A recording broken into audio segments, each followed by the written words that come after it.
Well, good afternoon, everyone. I think we are just waiting for the last participants, and maybe Baktab will give the first words. Hello, everyone, and hello, Baktab.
Good afternoon.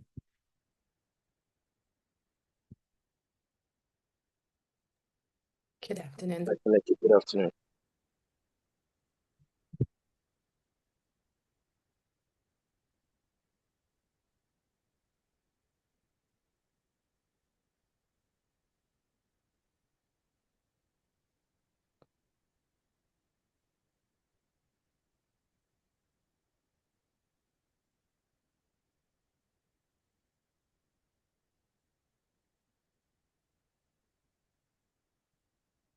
Um, Ophelia, Eunice, Jeremy, do we start or we wait?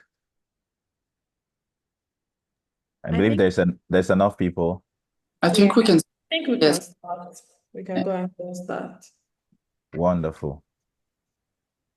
Good afternoon, ladies and gentlemen. Thanks for taking time to join us today.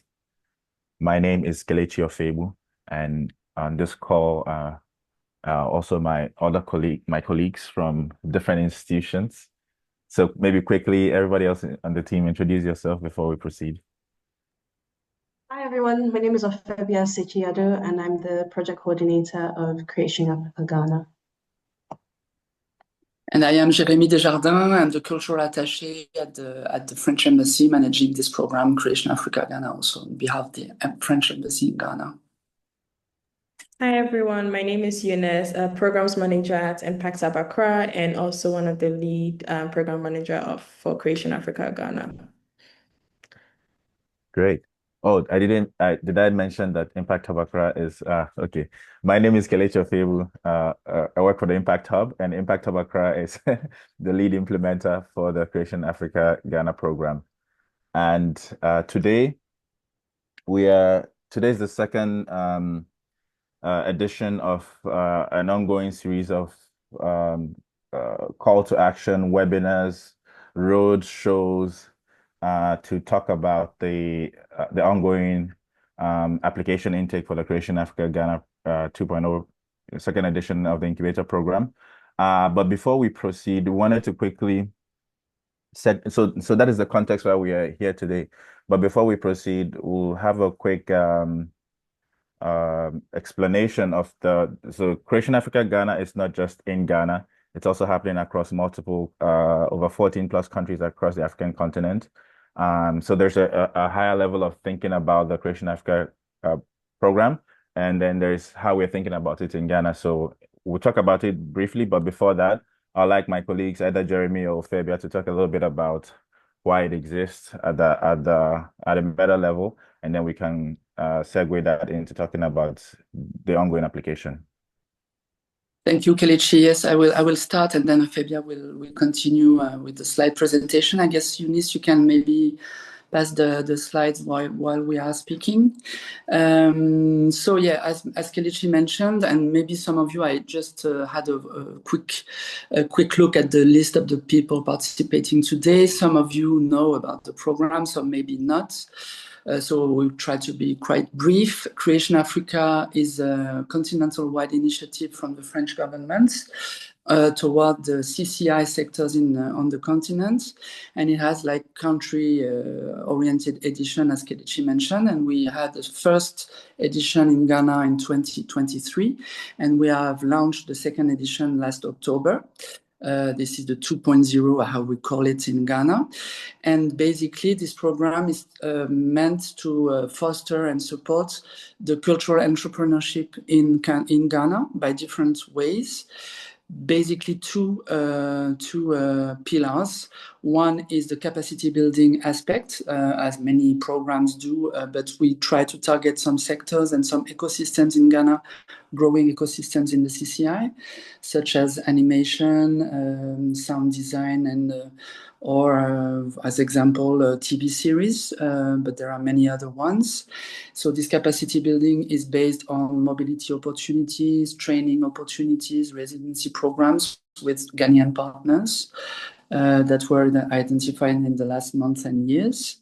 So this is the first way to work on those ecosystems. I think maybe you can pass to the other slides. And the framework we use for the second edition is the same kind of balance between capacity building activities on one side and the incubation program we are going to talk about today more specifically to address needs of merging or ongoing growing projects or business to help them in their business model with the coaching opportunity, coaching support, resources, and at the end of the day, some granting process for some of the projects selected in the cohort we are going to talk about today. And Impact Hub is the implementer for the second aspect of the program, the incubation element of it. We can pass to the next slide.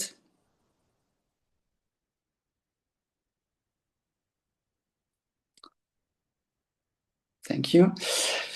Yeah, so this is what I was mentioning. We are going to be very fast today because I guess some people now know about the program. The capacity building is based on different elements of training, local funding, and how to call it, market opportunities for different sectors.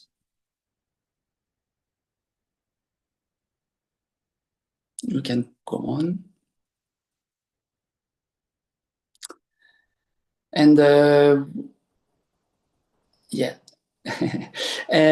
just as an example on the continental-wide, we have on the continental-wide aspect of the program, we had recently a forum in Lagos joining communities of creatives of the whole continent where we supported the presence of Ghanaian professionals. 18 of them participated to this event, and just to show you the spirit of what we are trying to do with this is to create some opportunities of connections and collaborations, not only in Ghana but also because you said it, you can buy it anywhere. I think there is one of someone. But it is just a vendor who comes in and. Thank you. Can someone mute? Yeah, it's fine.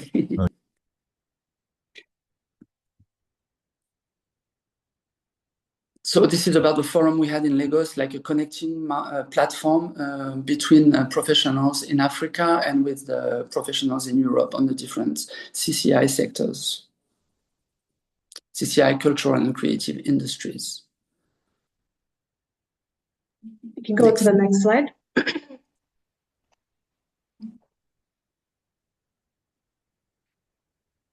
Yeah, we can pass.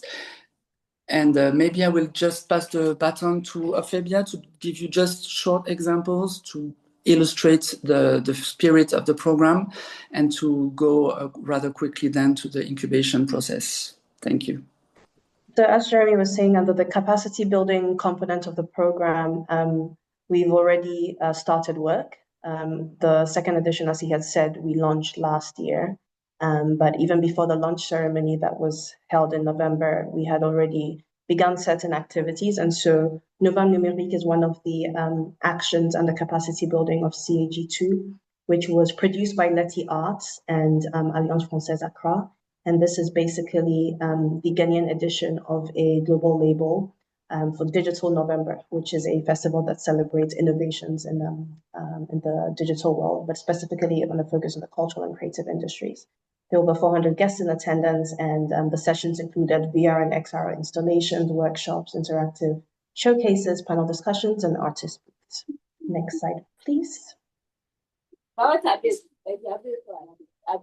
Some highlights from the Creation Africa Ghana community that featured in Novembre Numérique was Joako, who hosted a workshop on sound basics. And then there was also Dobison, who's also another member of the CAG community, who launched his 360 experience called Experience Africa during this event. And finally, we had a panel discussion that featured experts in VR from Uganda, from Kenya, but also from France, who all attended the Creation Africa Forum that Jeremy spoke about a few seconds ago. Next slide, please. Now I'm going to hand over to Impact Hub Accra to delve in a little bit in the incubation program. But as Jeremy had said, in the very first edition, there was just the incubation program because it was the very first cohort that we took in. Now that we have an established cohort, we've introduced an acceleration program which responds directly to needs that were expressed by the first cohort for not funding support, but actually training and mentorship support beyond the first edition. And so we got some money, we did some great work, but there's a little bit of support that we could benefit from the French community, but also the network from Impact Hub Accra. And so this is basically what the acceleration program component aims to do. I'll hand over to Kelechi and Eunice so they can go on.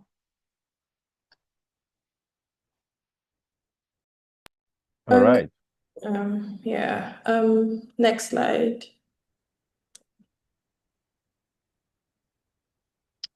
Okay, thank you, Ophelia. Thank you, Jeremy. So just as Jeremy and Ophelia already mentioned, for the second cohort, we launched it last month. And I just want to take you quickly what the initial program milestone for the first edition was, just to give you some stats, what was achieved, what the impact was, and to give you an idea of what could happen if you are to apply for this very cohort. So for the very first one, we're able to, out of about 600 applicants, we're able to incubate 30 creative entrepreneurs across different industries and sectors over a whole full 12-month full support cycle. 12 months for the full 30, and then it was 12 months for 15 participants, and then 6 months for 30. In the case where the 15 were those that won the grant or money to be able to scale their businesses. So they went through mentorship after the program, but then the 6 months is for those that went all the way to the pitch session, where unfortunately they were not able to win some grant money. So over that whole period of boot camp, training, mentorship, they went through a whole 2-week intensive boot camp, ongoing mentorship. The mentorship and boot camp was such that we had it was tailored to their businesses, so such that there was a needs assessment where we sort of analyze where you are currently at your business, what you need currently, and then it's tailored to fit so that you can see the growth over the period. So it's not just generalized for everyone, but it's tailored such that it fits what you're currently doing in your business. And at the end of it, you go through a pitch sessions which is taken through with a jury, and then 15 for last year, 15 finalists were supported with up to 30,000 euros. Across that so up to 30,000 per finalist. So there was growth recorded across fashion, film, digital content, culinary arts, visual art, and music. In addition, there was also international exposure opportunities secured. There were some of the finalists that were funded that got the opportunity to travel to different countries to experience different cultures, different business opportunities. And that was some of the things Ofebe and Jeremy were initially talking about during their presentation. There was also strengthened creative value chains and new partnerships formed here in Ghana and outside the country. There was a strong gender participation. A lot of women applied last for the very first cohort, which we hope more women will also apply this very cohort. There was expanded market access. So just as I mentioned, there was the opportunity for people to scale out of the country. So there was some founders that initially they were just operating just in the country, but then through Creation Africa, they were able to scale and be able to reach different target audience in different countries. And there were improved business structure and financial planning. Because one thing that we realize is as creatives, yes, we love the fact that you are creative, but then also for it to be a viable business or a strong business, you need to balance both the business structure and the financial planning. So that's where the boot camp, their facilitators, mentors to take you through that process to be able to, get some learnings, grow, skill, and all. Yeah, so now we're at CAG2. So I'll hand over to Kelechi to take us through the current program rundown that was launched last December. Okay, thank you, Eunice. Can you see? Can you hear me well? Sorry, I know you We can can see, hear you, yes. but you See you can't now. see me. Okay, for some reason I can't see your slide again. Okay, I see it now. I see it. Okay, great. Wonderful. Okay, so the second edition of the program is continuing a lot of the traditions and learnings from the very first program. At the heart of it is still a very beneficiary focused program that is designed to support entrepreneurs across a wide list of a wide sector of creative disciplines. And so, however, regardless of how many people are going to apply from across the country and from across the respective disciplines, there will only be 30 creative businesses that are selected to join the incubation program. Now, out of that 30,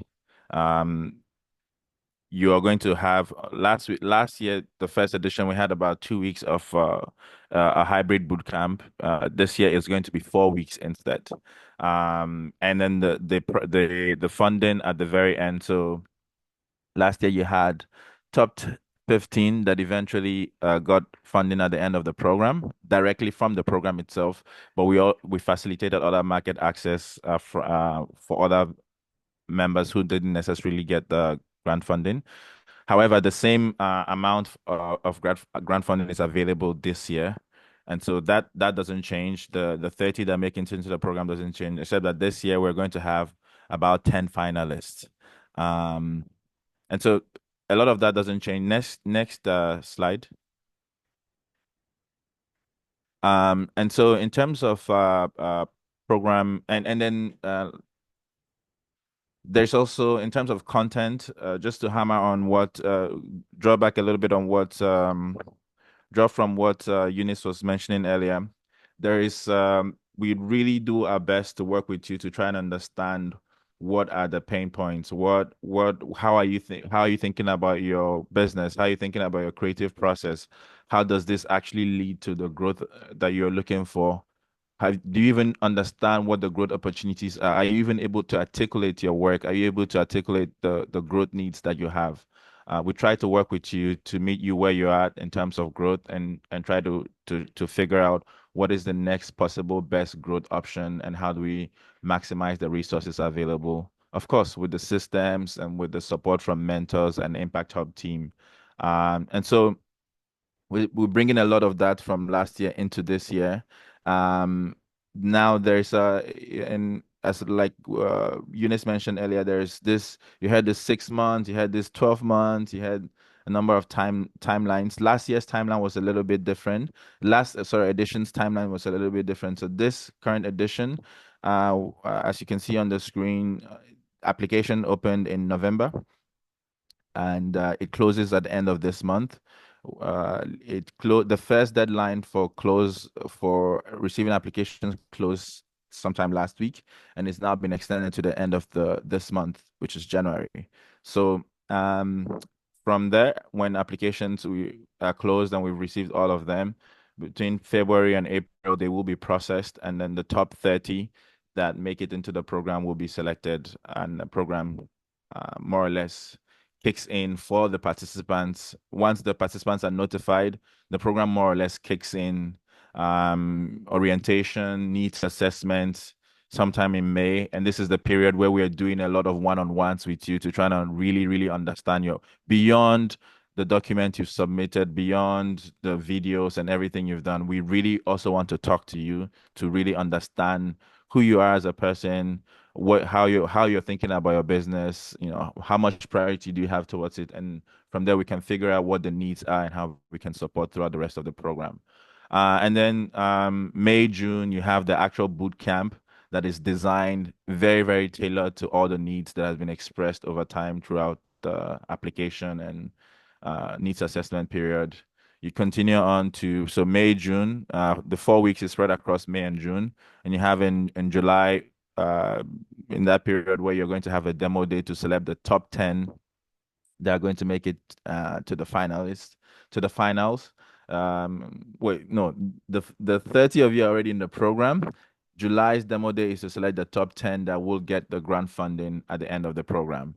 Mentorship and grant planning continues August through September, October to May. You also continue your implementation, and we continue to work with you on post-program support. So it's a general overview of the timelines. Things will change along the way, and all of this, especially for those who get accepted, all of this will be communicated. Next.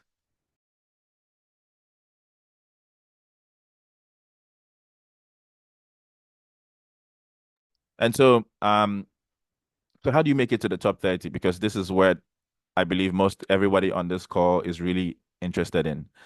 Um, and to be fair, that's where the most impact is in all of this program, if you make it.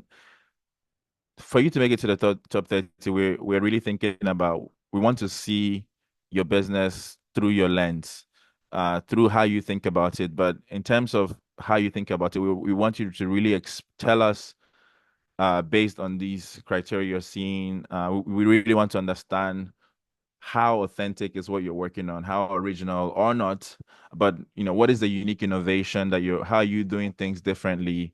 How are you solving unique problems? How are you thinking uniquely about the outcome of the work that you do? We really want to see that. Um, and again, you can express it in however way format you feel, but there are structured guided questions to help you arrive at that point, or at least to give us the idea of how innovative your business is. We also want to see clarity of execution and how you're thinking about your business model. We really want you to tell us and provide supporting documents about that. So it could be a pitch deck, it could be a spreadsheet, however you feel is the best way to express that. However, again, there are questions in there that if you really answer all the questions, we will see these things.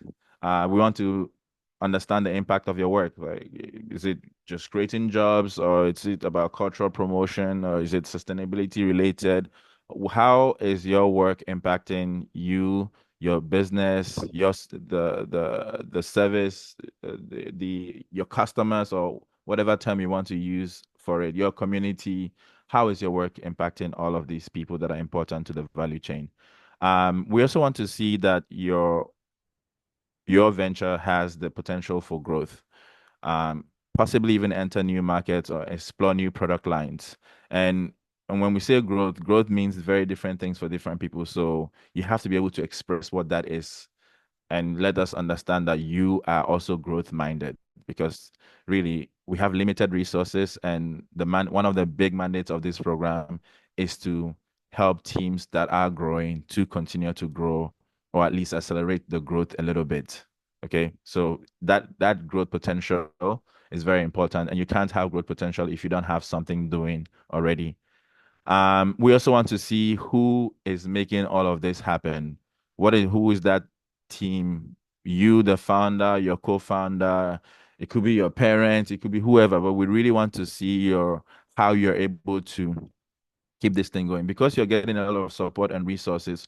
We want to make sure that this is not being wasted, because it's very, very limited resource. We really want to see, we want to know that it's not a key man risk. It's not just one person. So if you're sick today, your company can't run. That's not really a sign of a viable business entirely.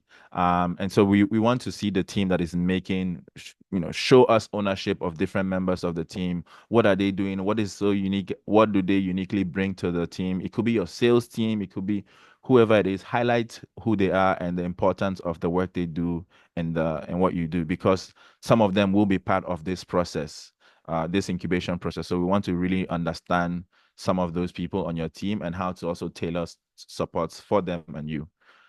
So if you really manage to go through, provide us these informations we need, I think we will have enough information and you can make it into the top 30. Now, it's not a guarantee that if you apply, you will make it into the top 30. Let me make it very clear. It's a very, very competitive application process. And the 30 is typically the best of the best in class across the different disciplines. So just if you really feel in yourself, you're confident about your work, know that others are too, and they're going to demonstrate that in the application. So it's also up to you to distinguish yourself from the pool of other equally competitive and competent creatives. Next.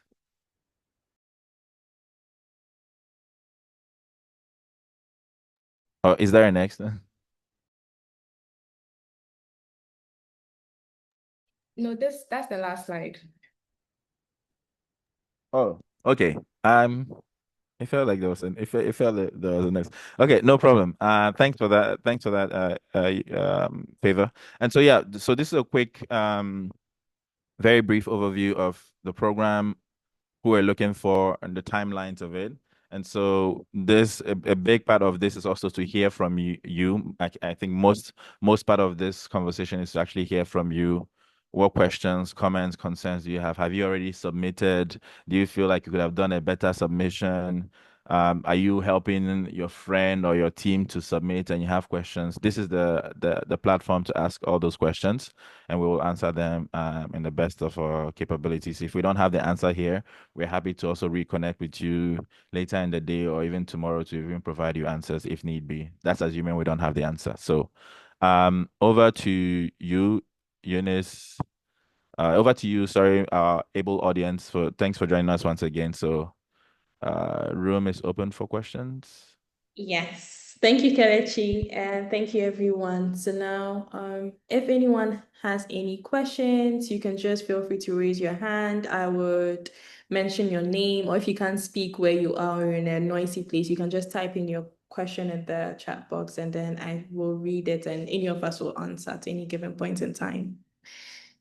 So yes, I think we can go. Anyone has questions? There was a Rafiki, I think, who put up his hand. Okay. Rafiki. Yes. If you can. Hello, good afternoon. Good afternoon. Good afternoon. Thank you guys for doing this. Quick one. Based on the what you guys have presented so far, it seems like it's a really laudable program, and it's not my first time hearing about this. Last year I wanted to apply, but then I got super busy, and I said, if I'm not going to be all in, I'd rather not, apply. So hopefully, this year I get to apply, and I'm about to submit my application anyways. However, I wanted to find out. It seems that this year's focus is mainly on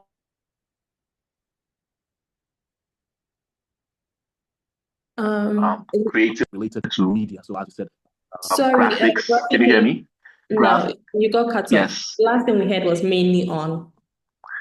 Sorry, mainly on graphics, visual art, how do I call it? Virtual reality, animation and stuff. Is that what it is? Because I did see something also like, fashion media. So it seemed that you already have a certain category. So does that mean that we, the ones who do not find ourselves in these ones, should not bother trying, especially since you know that these are your key focus?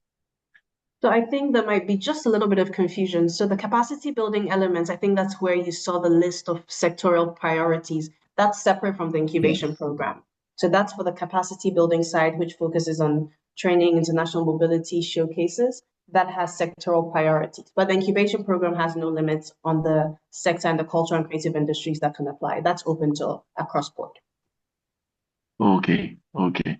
And does that mean that the capacity building side with the priority is different from the incubation side? Yes, it does. It does mean that, but that once you're still part of the CAG community, opportunities that exist for international mobility, for example, in other areas are also accessible nonetheless. It's just in terms of Okay. guidance for the structure of the program, the capacity building element does have sectoral priorities, but it does not mean that Oh, if you join the incubation program, you could not potentially benefit if you were outside of those priority areas. No, sure. Okay, thank you very much. you're welcome. Yeah, maybe if I just add an element, because it's not the first time we have this little confusion. We chose to present the whole framework just for you to understand the spirit of the program. But today we just presented in introduction other activities that are not the focus of this session. And the incubation program, as Ophelia clearly tell, is totally open to all sectors of the creative industries, and there is no limitations on that. It was just to illustrate what Creation Africa is trying to do with Ghanaian professionals, but the incubation is totally open. Just to repeat. Okay. Thank you, Jeremy. Does that answer your question, Rafi? Yes, please. Much clearer. Thank you very much. I appreciate it. All right, thank you too. Okay, I think sorry if I mispronounced the name, Dabla, your hand is up, you can go ahead. Yeah, thank you so much. But I think my question was quite similar. I was wondering, Okay. because I work more with visual arts, so I was wondering if I could still apply, but I think you've answered.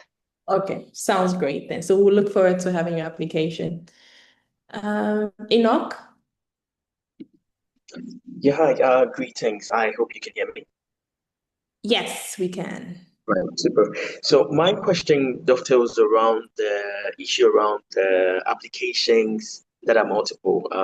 What is allowable, what is acceptable, especially if you're someone who has multiple ideas or has multiple organizations that you're trying to scale up. And I'm speaking also particularly because I have quite a number of people in different sectors that have the focus we are looking at, and I'm thinking of how to ensure that they're able to put in applications. So how many applications can one put in? And then in a case where one is successful, how is it accepted or not accepted depending on the focus that they have? Okay, that's actually a really good question. And so yes, you can submit more than one application if you are involved in like multiple projects, which is very possible for creatives. But however, just one project or one that is submitted as a separate application and was be assessed independently based on the selection criteria. So just know that even if you apply with 10, just one can be accepted from you. So only one project per applicant will be selected for the incubation program, but you can go ahead and apply for different projects. Okay. Okay, I think that works. And do you have any special attention also to inclusion? I noted the female inclusion gender bit you were much stronger on, but what about PWDs, other social impact? Does that make any difference for you? Yes, there's actually even a part of the form that asks those questions. So there are things that we also look at. So yeah. Okay. And finally, if the sector is very novel, very let's say fleeting, and it's about converting, say, from very technical things to very creative environment, so more like engineering to arts, are those things that are interesting to you as well? Yes, very much interesting. We always tell people that be as creative as possible. It could be the most technical work ever, but depending on how you present it or pitch it to us, that's what will bring the whole creativity and see how best, yes. So once it fits the selection criteria in terms of like what we are using to assess and the creativity is there, yes, it works.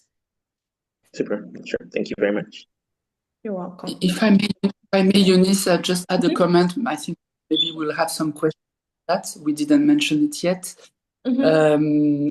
Say we, Impact Hub is of course the implementer and will examine and have an evaluation of all the files and make some pre-selection, etc. But we have a selection committee that we gather to evaluate the files. So with experts from Ghana and France to select the projects, and then there will be also a jury to for the granting process, the pitch demo day that Kelechi mentioned also. So I just wanted also to be clear about the process and independent of the decision, even if of course we are trying to orientate and to explain the criteria. We made with Impact Hub all the criteria and the framework of it, but just to be clear also on that aspect for the future applicants.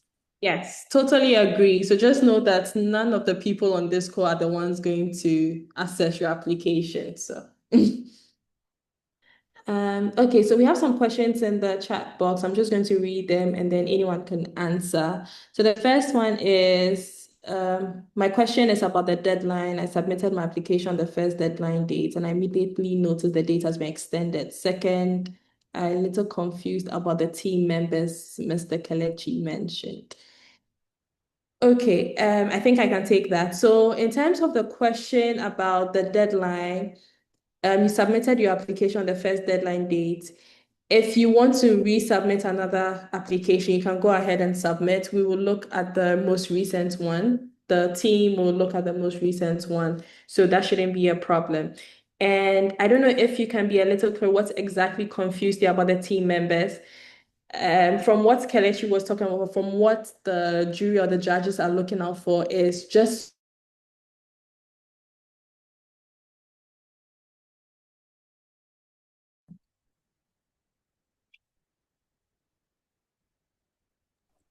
We lost you, Eunice, I guess.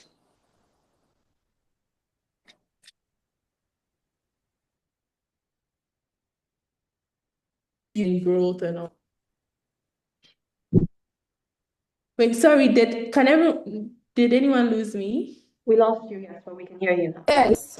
Oh, sorry, wait. Okay, so I'm not sure of the last thing you heard. You were talking about the bits on team members.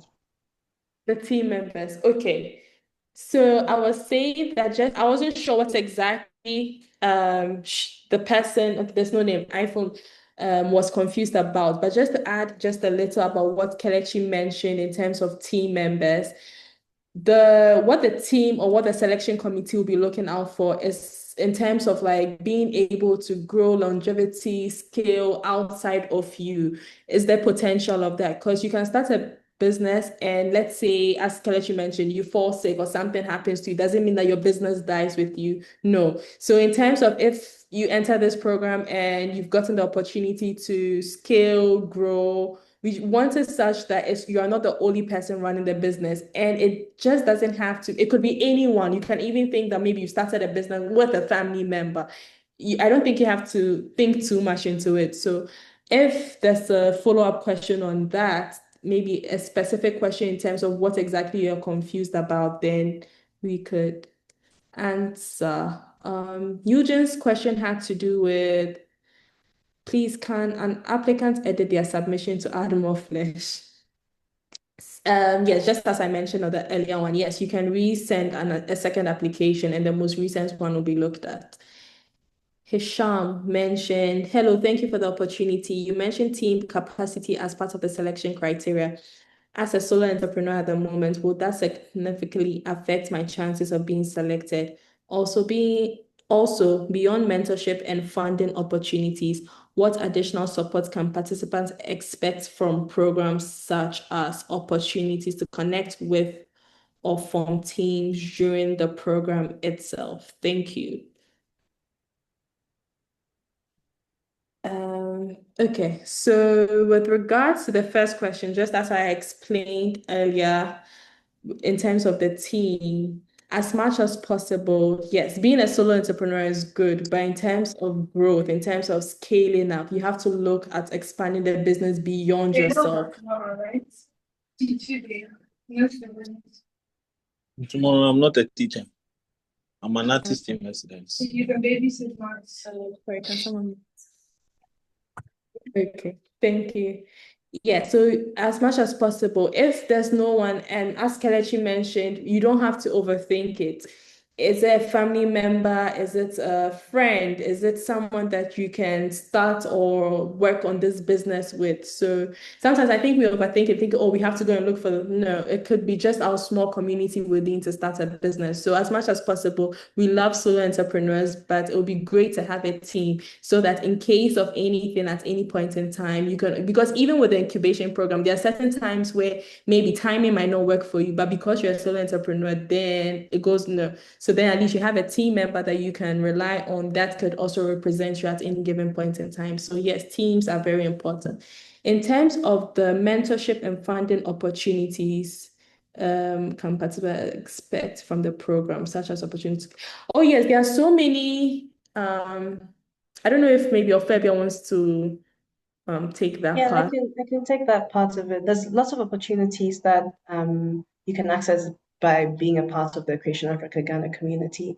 And there's no limits to what kind of teams you can form. Invitations to events, for example, at the French Embassy that allow you to connect with different entrepreneurs from different sectors, not just in the cultural and creative industry, for example. Even within the team, of course, there is the inorganic or structured team bonding and peer learning component of the program, but you're also very free to make your own connections within the program as and when you wish. In the very first cohort, we've had people from, say, culinary education partner with people in the fashion industry, for example, and all of these are organic. And so you're totally free to form relationships or bonds outside of the program. But within the program as well, there are many opportunities to connect with entrepreneurs engaged in the community, but also outside, considering that there's also opportunities to showcase. And so, for instance, there could be an event in, say, sound design, for example. And if you're in the film industry and you're looking for people to help with sound for your film, for instance, you can participate in a workshop like that. And so there'll be opportunities throughout the year, even outside of the incubation program, that we also always share on our social media as well. And so you just stay connected and tap into it as and when it's most convenient for you. Yeah, thank you. Okay, so kinetic content, your hand is up. You can go ahead and ask your question. Right, thank you very much. Please, your documentation outlines a certain level of activity that you or your company should have had in the past year or so. I just wanted to confirm what qualifies as the activity, because for us, the past few years has involved developing projects and then trying to raise funds for those projects. So we've not really been outward facing. So I just wanted some clarity on that. Oh yeah, that also works. Once you're doing any activity at all, so if that has been your main focus for the past few years, yes, you can state that. It doesn't necessarily have to be just outward facing project or outward facing task. It could be maybe you wanted to lock in this year to make sure maybe you're able to raise some funds, just as you mentioned, for a particular project. So yes, that works. All right. Thank you very much. You're welcome. I don't know if there are any hands up. Okay, any more questions? I don't know if I've missed anyone. Okay. Rafiki's hand is up again. Yes. Sorry, I wanted to find out also if in the first edition, Mm-hmm. let's say some of the participants or one of the participants does similar thing to what I do, does that reduce my chances of actually applying now and getting some chosen to do the whole incubation and everything or not? No, it does not. Okay. Okay. Perfect. Thank you. You're welcome. Clockwork Brand. Hi, thank you. I hope you all can hear me. Yeah, my name is Mark Echo. So, those are the frontiers. I've asked all the questions, and I think it's beautiful that most of my questions have been answered. But I wanted to point at the same team capacity again. So we are still filling the form and everything. In the form, realized that it was asked your team capacity both, I think, permanent and temporary. And that tells that we have a team. But I wanted to know if we need to have another way to present it to make it known that we have a team you're working with. So, for instance, if it should be part of our video or it should be part of our portfolio, is it very important that we add to it that okay, this person, that person is part of the team and which capacity they hold in the brand you're building and all that. Thank you. Sorry, I didn't hear the first part of the question before you mentioned how to portray you have a team. Oh no, I was just saying that we are the boys at the back. Those are the phones I've asked all the questions, and most of our questions have been answered. So that was Mm-hmm. just Oh, okay. In terms of, yes, so there's a part of the form that does ask about the team. And also, yes, I always tell in terms of the video, I always try as much as possible just to tell creatives that just be creative as possible. If it's you doing something or portraying your business and you think involving your team will tell a better story, perfect. Go ahead and do it. So if you think that works perfectly for you, yes, we have no, or the selection committee is not very keen on how creative you should be. They give you the freedom to just like be you and be creative as much as possible to tell your story and your business and what you're doing and the impact you're creating. So if you think that's what will sell for you, then yes, go ahead and then represent the team in the video.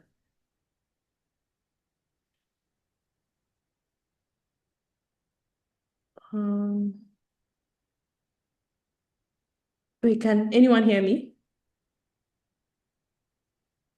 Yeah, I can hear Yes, you. we can. Okay, good. Okay, so there's some few questions in the chat from Ken Faisal. Please, is it possible to scroll through the application to know exactly what is required in order to prepare well before submitting the application? For that, I would I don't know, Ophebia, Jeremy, what do you think about that?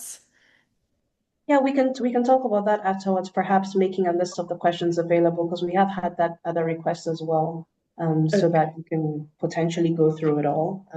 We can talk about that and see how we could potentially make it available on the website, so that you Okay. can scroll through it and prepare in advance. Yeah, if that's fine with you also on that side. Yeah, we talk about it afterwards and we could put it on the website, Kim Faisal, so you can just stay connected on the website and you see it on there.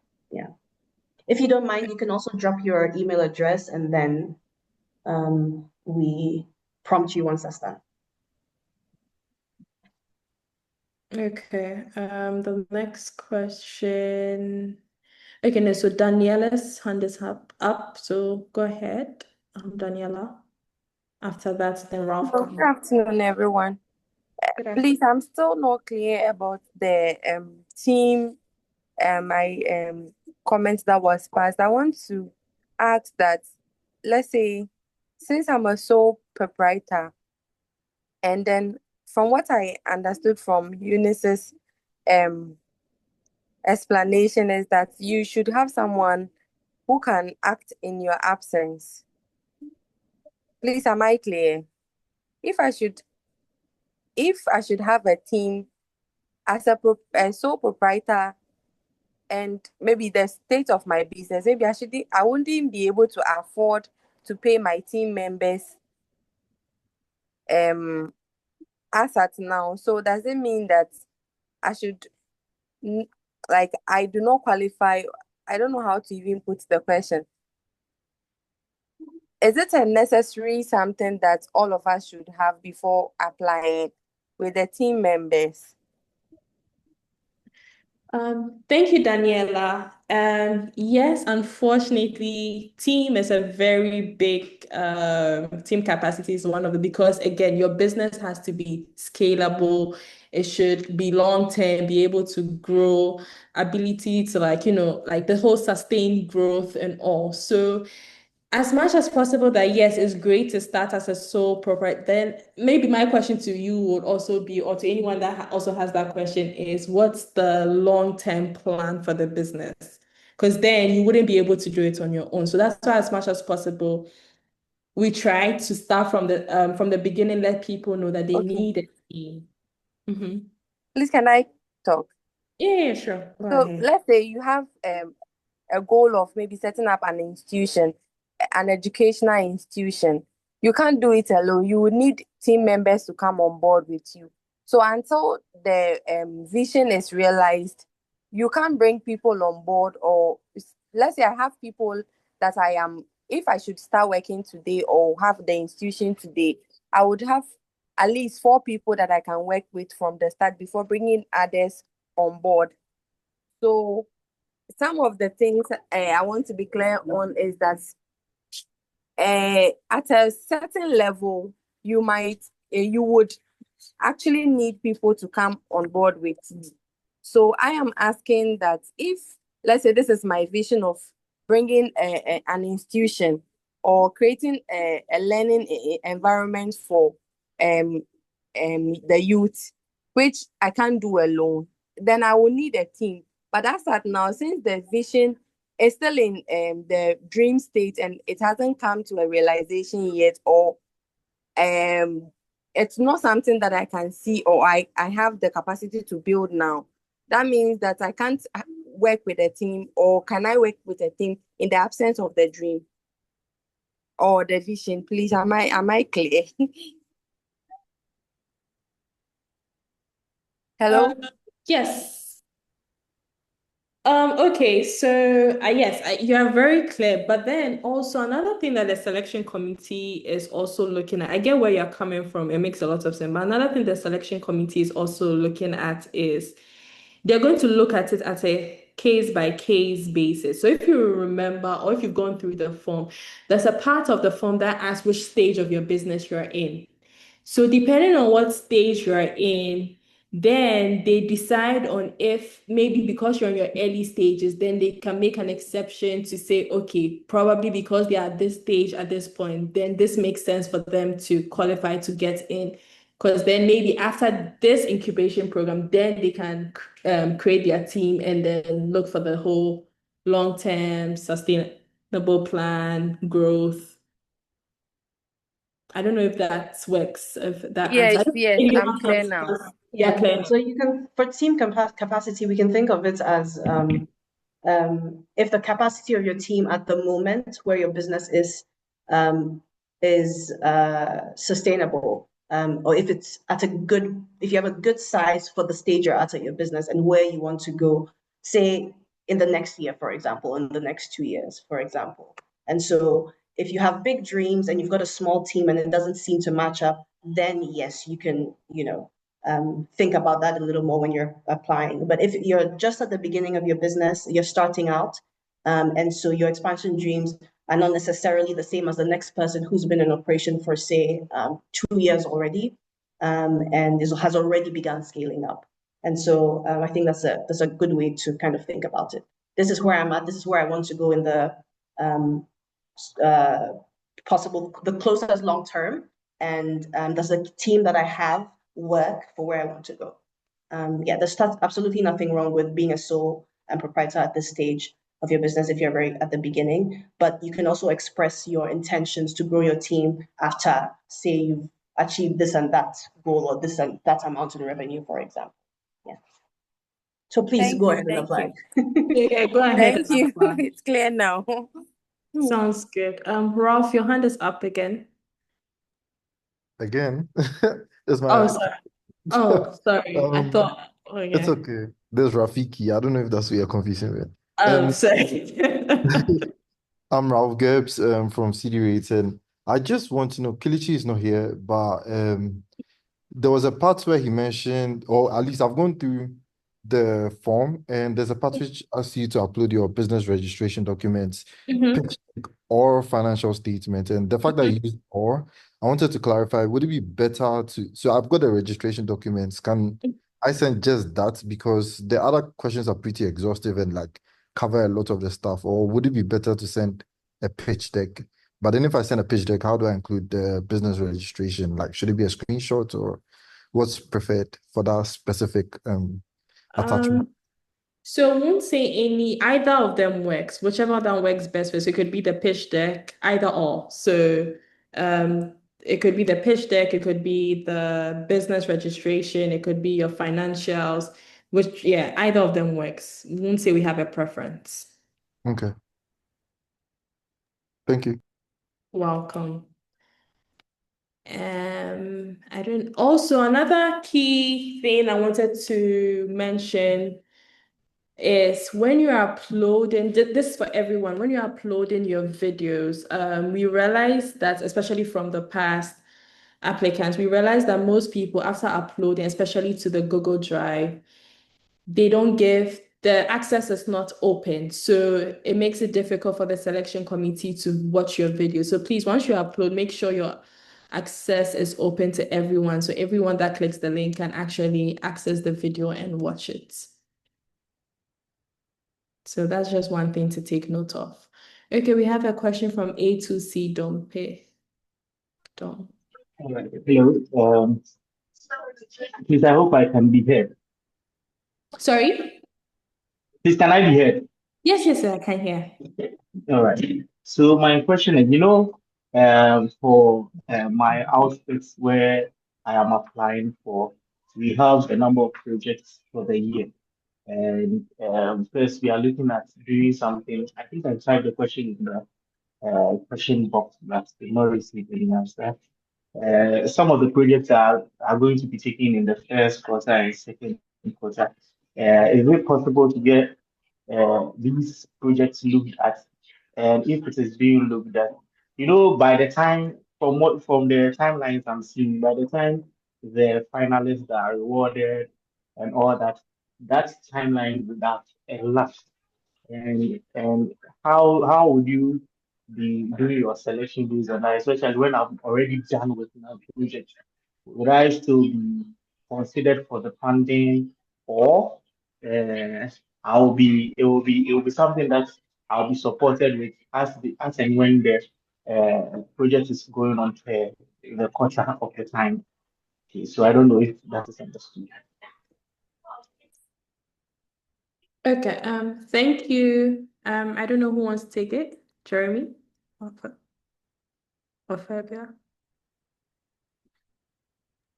Sorry, I'm not sure that I understood the question very well. Okay, so he was saying what he's asking is for the project he wants to apply with, there are earlier timelines in terms of like execution. And by the time when he looked at our timelines, by the time we are awarding grants, funding, he would have been done with that project in terms of what he would have used the money for. But he's asking, in terms of that, would that disqualify him if he's still to apply to get funding or get into the project?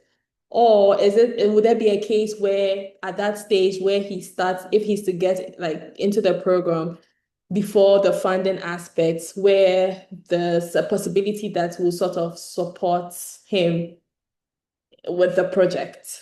A to C don't pay, is that a good summary? And that is a perfect Okay. Okay, from what I'm understanding, so basically you're applying with a specific project that has timelines that will be completed before we intend to disperse the grants. Yes, so I'm applying with about two projects in one in the first part of the year, and then the other in the second part of the year. Well, there's, correct me if I'm wrong, but in the process, there's a fund utilization. That word is so difficult. Utilization, yes. Utilization element. So there's a document that you have to fill to tell us what you're going to use the funding for. But at the time, if you've applied, if the what you need the funding for is for these 3 projects, but one has already elapsed, it means that you said it's 3 in 1. And so it means there's still 2 on the list and so you have to think about the amount of money that you're getting and how that can be dedicated towards the 2 projects that are outstanding. Because if one has elapsed, then it means that we can't support that project. And so you have to think of how you use the money for the projects that have not yet been addressed. Because I'm understanding that you're submitting one application, but it addresses 3 different elements. That is right. Yeah, okay. So I think that's the way that would work, because if one is gone, it means that, if you've been selected based on one application and it has 3 elements, the last 2 is what we'll be able to address with the funding, not the first, because that's already gone. Yeah. Okay. Yeah. Okay, thank you. I'm trying to see if there are any other questions. Okay, no hand up too. Okay, does anyone else have any other questions? If not, so Eunice, maybe just to take the moment to address just a request, I would say, is that we extended the deadline for different reasons, to let people have time to make good applications, of course, but also because we would like, and maybe you can be our allies also, to spread the word around Ghana, to have applicants outside of Accra, because it's an issue for us. It was an issue for the first edition also, to have as many applicants from all around the country as possible. As you know, the CCI sectors are really, really centralized and really concentrated in the Greater Accra region. So if you know people, and maybe people that don't feel legitimate enough to apply, etc., be our partners also in that, if you can, in your communities.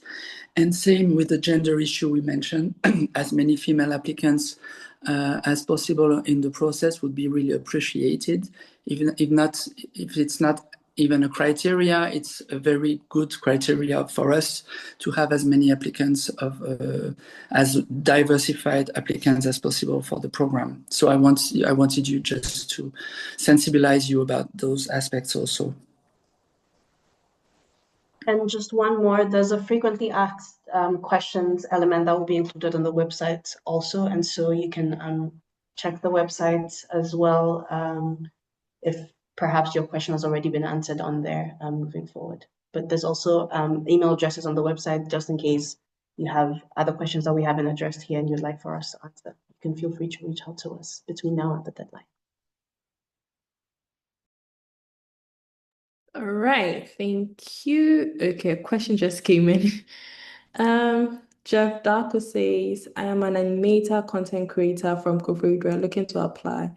Apart from funding, what other benefits can I get from this program? I think that was something Ofebia spoke about earlier, no? Ofebia, I don't know if you want to take it again. Yeah. Again, so in the incubation program, there's the funding element, but there's also the mentorship, and then there's the training that you get that's if you're selected into the incubation program. But also, even if you say don't apply or you are not selected under animation, we do have a few initiatives. Coming up soon, for instance, would be a call for applications for animators to attend the NSC International Film Festival, for example. And so that's something that you could potentially benefit from. You can also feel free to pass by to say hello to us at Alliance Française. We're based over here. And can connect you to some of the animators in the community that we have, and other needs that you might have that we might be able to address. So yeah, don't hesitate to drop by or shoot us an email as well.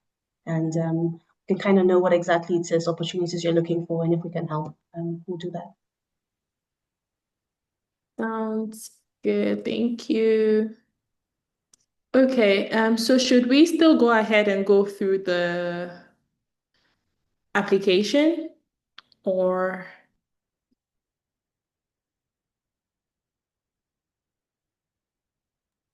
Somebody had asked for that, right? Somebody had asked that question. Is the person Yeah. still on here? I don't know if the person is still here. Let me see if it was a tag.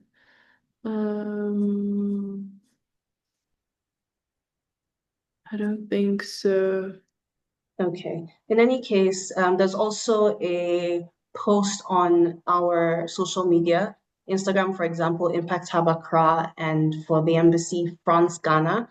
There's a video that explains, there's a walkthrough the entire application process. So you could also take a look there and follow the steps on there. But I don't think it hurts to do a quick run through, Eunice, if you have a moment. Okay.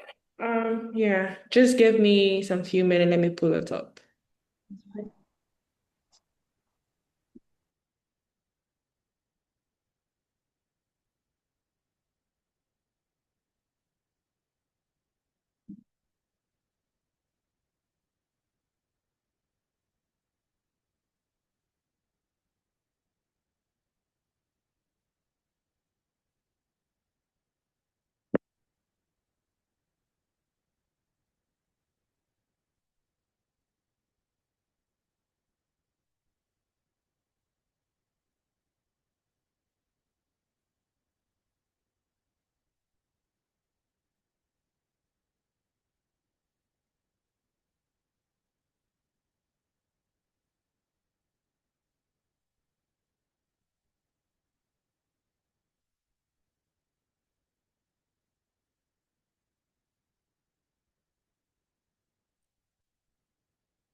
Okay, so pulling it up, so we'll share a screenshot and go through it. But in the meantime, I think there's um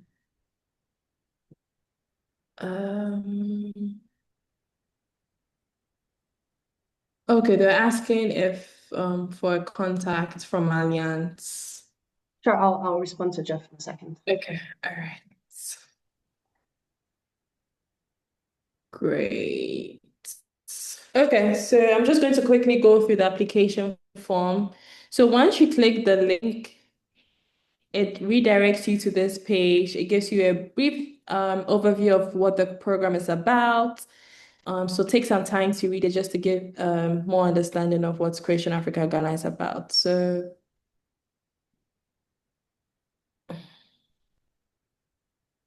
then the next set of question is the very first section is about your personal details and about your business.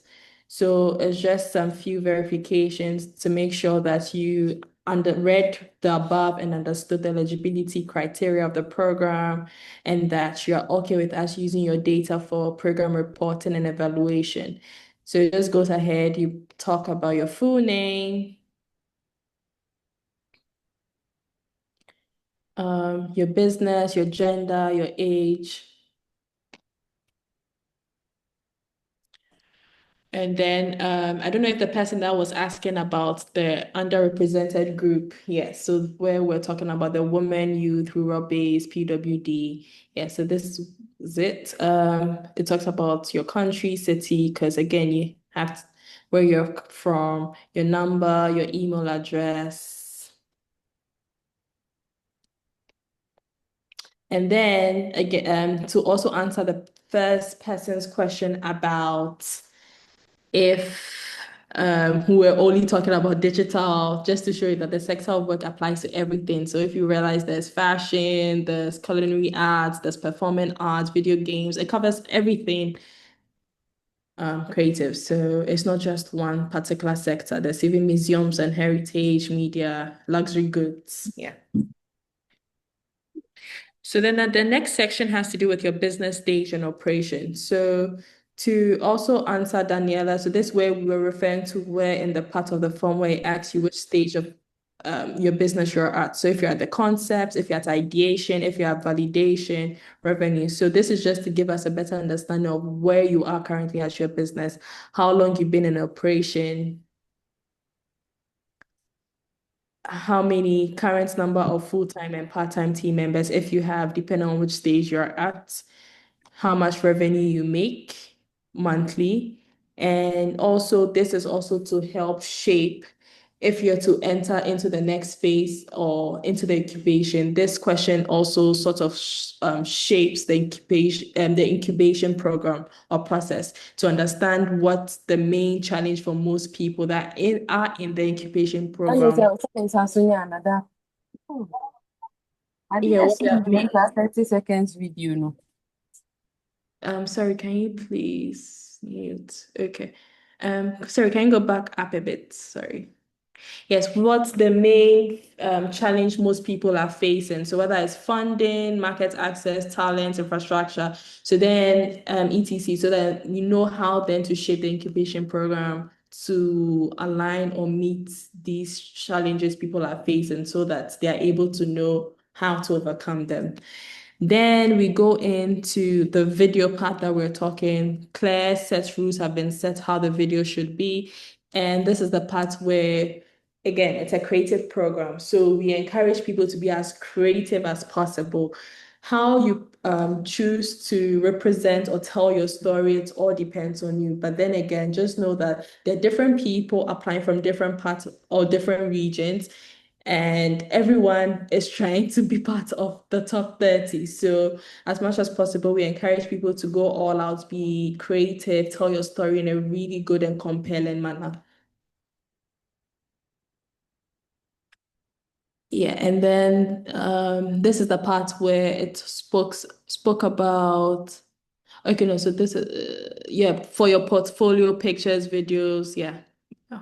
So you can go. So the next section has to do with growth and investment readiness. Again, because we're very big on your business being able to scale, grow, and we want to analyze and see how investor ready you are. Because again, when it comes to scaling and growing, being able to approach investors for them to be able to invest into your business. So we want to try to understand what your top 3 business priorities for the next 12 months or during this coming year is. Is it fundraising? Is it market expansion? Is it product development? So for example, if it's market expansion, if you're selected to be part of the incubation program, during it is tailored such that you're exposed to different people that can then direct you to see how best to expand your business outside of the country or get you involved in opportunities that just as Jeremy and Ophebia mentioned during their presentation. So that's also another way to look at it. And we also try to understand if you have gone through the process of receiving funding or investment before, just to understand maybe you already have foreknowledge on the process, or just to give us a percentage of how many people have foreknowledge about raising funds so that we know, okay, is there a major priority thing that we need to include during the incubation process? And then also to understand if you're open to revenue-based or equity investment and business exposure. So we want to also understand, have you been to any international trips, fairs, expos, or have you done any collaboration with any major person outside of the country or some, just again, to understand how we understand. And yeah, so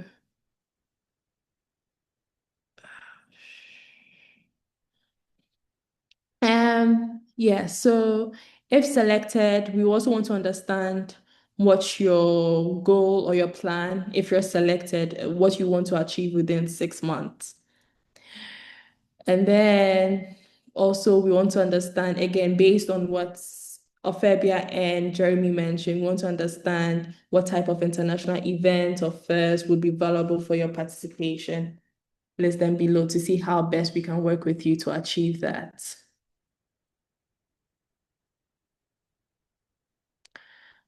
The next is why should your business, so the next is contribution and alignment. So basically trying to understand why your business should be selected, why amongst all the businesses in Ghana, why should we select your business? Again, this would be a good time to tell us what makes you stand out, what makes you unique, and how you contribute, how your business will contribute to the success of the CAG program.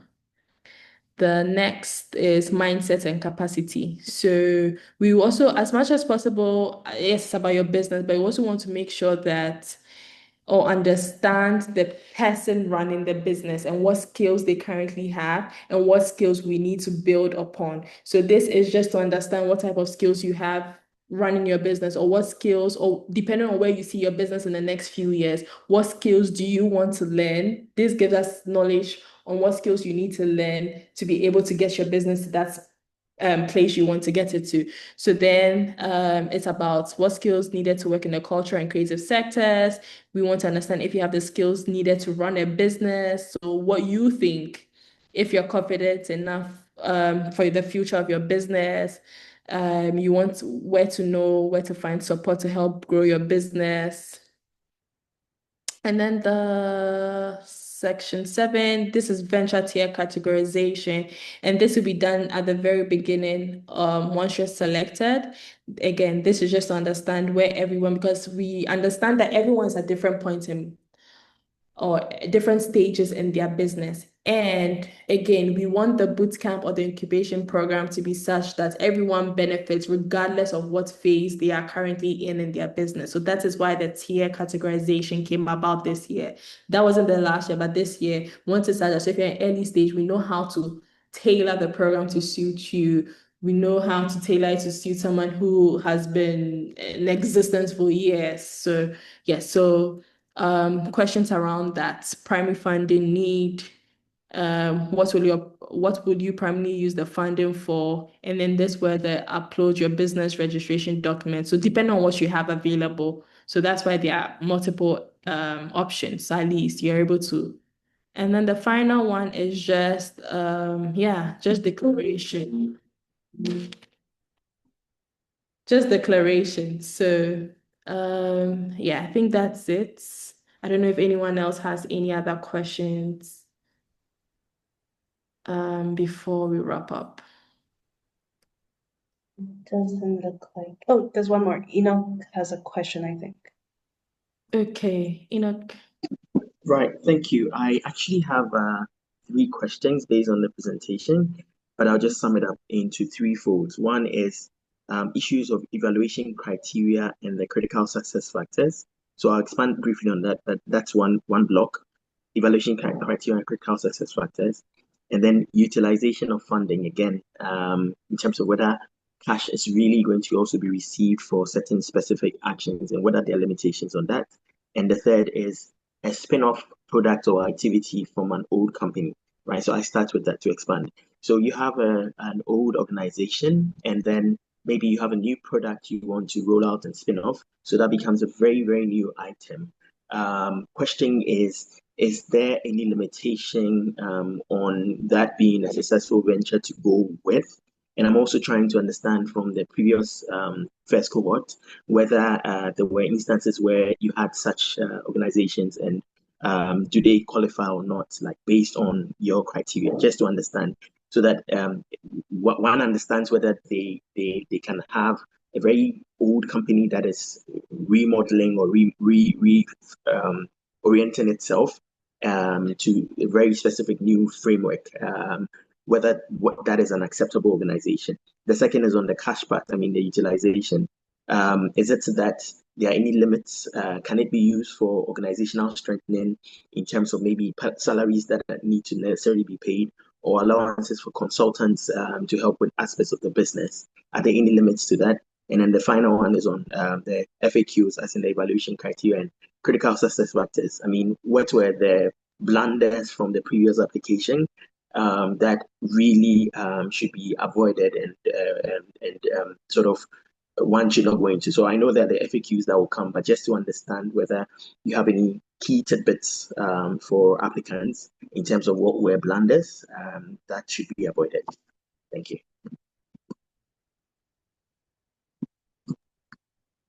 Thank you. I'm now here thinking which question do I start with? Okay. Okay, I'll start with the fund utilization question. Yeah, so with regards to fund utilization, yeah, so once you've gone through the incubation program, you're going through pitching and you're selected as part of the top 10 to receive funding, there's a team that will sit with you to go through to create your fund utilization document based on what was pitched and what you plan to use the funds for your business. And to answer your question, as much as possible, once it's for the business, we do allow. So it could be, yes, salaries, it could be what for the you said something. Consultants Yes, or vendors. consultants, yes.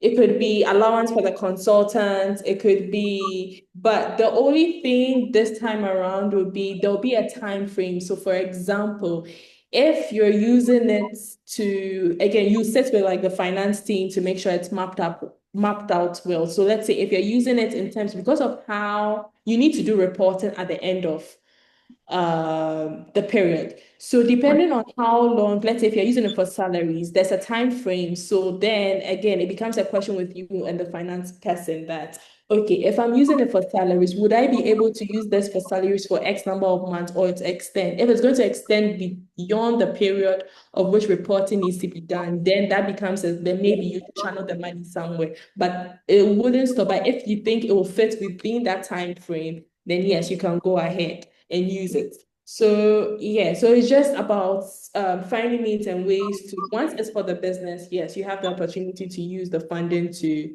yes, grow. Yeah, but it just needs to be within a certain time frame and then so that you can report for it when the time frame is due. Okay. Yes, so that was for that. The second question had, with your third question, sorry. That was the third point you raised. Just remind me a bit. Yeah, that was if you are spinning off or if you, for example, have an idea product in an old company that you spin off, or if you have a company that you have ideas that are not completely registered in terms of an organization. Yes. So so in terms of like so wait, so the question, if I get you right, the question right now is, for example, if you have an idea that's not a new, you had an old company, but then you have a new product that you want to release, but that's new product is not registered. That's the question. But is it under the old company? Or this old company? I was looking at two streams. One is a company that is registered, it's old, but it's thinking of a spin-off, right? So then you can have a new product team that is working around it and So more of like creating a rebrand. Yeah, kind of, yes. Yeah, okay. That works. Yes, that shouldn't be a problem. And then the second one was, The fact that because it will mean that you wouldn't have business registration and stuff like that to upload. yes. So with that, in terms of like the business registration document, we tell people that if your business is not registered at the moment, you can still go ahead and apply, but just that before the start of the incubation program, your business should have been registered. Super. Yeah. Noted. Yes. So that's that. Right. The last And one then was on the evaluation criteria, like very specific clarity around it, and then also like critical tidbits from previous applicants, where you'd want to avoid those pitfalls that people may have had. Okay. I don't know. Ophelia, do you want to take that one? I think you could shed some light on, I guess, experiences we had that the committee might have had perhaps in the very first one, if there's noticeable things that perhaps they should avoid that you might have noticed on your side. So that's what I'm trying to. So Yeah. Just I think for that, I just have to think back just a little bit. From things that they shared. Okay, so one thing that had was what I mentioned, the links. Yes. Yes, it was one thing because it became a chase after chase because as much as possible, we tried to give everyone the room. So that was one thing that they complained about a lot because it was very difficult to access documents, videos. So that another was I'm trying to remember. I didn't know that there was anything out of the ordinary that Yeah, that I was don't think observed in the so. first cohort. Yeah. I think the application process was pretty straightforward and very similar to this one as well. And so I don't know that there's anything that we're saying, we're hoping we never have this again. Yeah, I don't think that Yeah, there's. maybe the only thing is if, let's say, it's not Ghanaian business and you apply because it's clearly stated that you have to be a Ghanaian business. So, but I don't, yeah, just as Ophelia mentioned, I don't think there's anything that. Yeah. I mean, critically, I was looking at how 600 application turned to 30, and I was like, wow, that's top. So expecting, We can give you a you bit of know, an example on how Yeah, it we can. works sometimes. Yeah. For instance, say you've got 608, and already in this conversation, we've seen people who've submitted once Multiple. and want to resubmit. And so Yeah. you've got 608, but you've already canceled out the very first submission. And Yeah. so we have multiple cases of that. So Multiple. already that brings the number down. Yeah. And then you have people who are not Ghanaian or not legally resident in Ghana. That brings the number down as well. Or people that don't fall into, I don't know, say who are under 18, for example. So it's actually things like that that kind of bring it down to the very first cutoff, and you'd be surprised how many. Because sometimes, and it's also very important that people read the instructions and make sure that you're truly eligible to apply. Because sometimes people don't, and so that already kind of brings the number down pretty drastically. And then there's the selection committee that goes through them, and which is why there's actually quite a bit of time also because it's quite a few applications that we'll end up with at the end of the day, and so they need time to go through every single one of them. But it does sound a bit daunting, but just as a bit of reassurance is that a lot of the time, what kind of brings the number down is that sometimes people don't pay attention to the questions. Yeah, but still, keep your A game, bring your A game because it's really strong projects from across the country, and so yeah. Super. Thank you very much. Thank you too. I think Nicole was asking a question about there's another option to submit a pitch deck. So the pitch deck is different from the video. So there's a place where you're allowed to upload your videos. So we always give people if you want to upload it on YouTube, if you want to do a Google Drive, how you want to upload it, we leave it to you. Then the question about the business document, pitch deck, all that is also different. So how you want to upload that, which one you want to submit, which document you want to submit, we let you also decide. I see iPhone's hand is up. Hello. Hi. I think after this session, the application process is going to be a bit easier because the one I did the first time, I wasn't too clear about certain things. So to the best of my knowledge, I just filled it how I think I understand it. But after this session, I'm going to reapply and I think it will be better than the first one. So thank you for the clarification. Yeah, go for it. Go for it. And we're happy that it was useful. That's exactly the point of it also. And so Exactly. go ahead and yeah, do it. Good luck. Okay. Any more Hello. questions? Hi. Hi. Sorry, I have a question. I was trying to raise my hand, can't find it on the screen, so I thought I might just jump in. It's a very technical question, maybe, as in, is any grant given to a company will then be subject to taxation from GRA?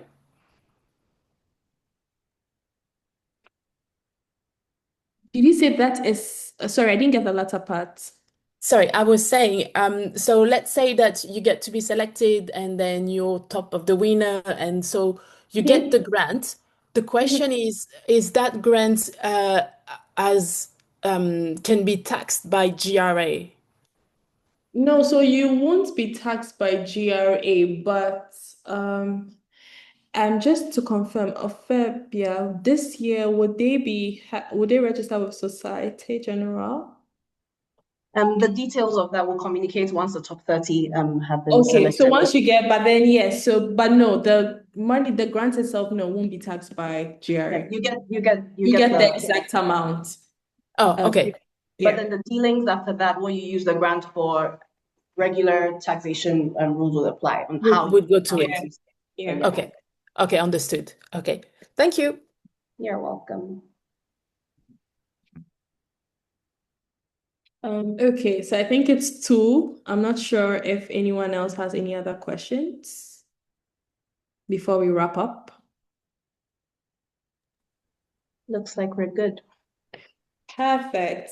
Okay, so thank you everyone. If you have any follow-up questions at any point in time, feel free to reach us by email. You could also check the website for the FAQs, for the videos, or for any other information that you're looking out for. And yeah, all the best to everyone. And we encourage all of you to, drop in your application. And the selection committee looks forward to reviewing them. Thank you, everyone, and have a good day.